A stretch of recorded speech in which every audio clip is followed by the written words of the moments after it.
Bahar gelmeyince o yaylaya varamam. Göçersem yaylaya da sahile uğramam. Sarın benim develeri de ben yaylasız duramam. Söyle yaylam söyle,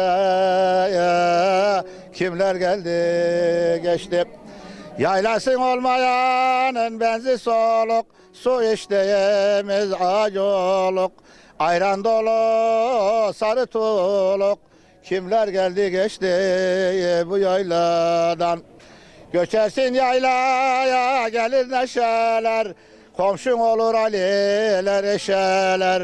Başı gelikli kara meşeler, kimler geldi geçti bu yayladan. Ben Mersin'in Mut kazasının Alahan köyünden Aşık Hulusi Doğan. Hoş geldiniz Hoş Hulusi Bey. bulduk, Nasılsınız? Hoş bulduk. Çok iyiyim Allah'a çok şükür.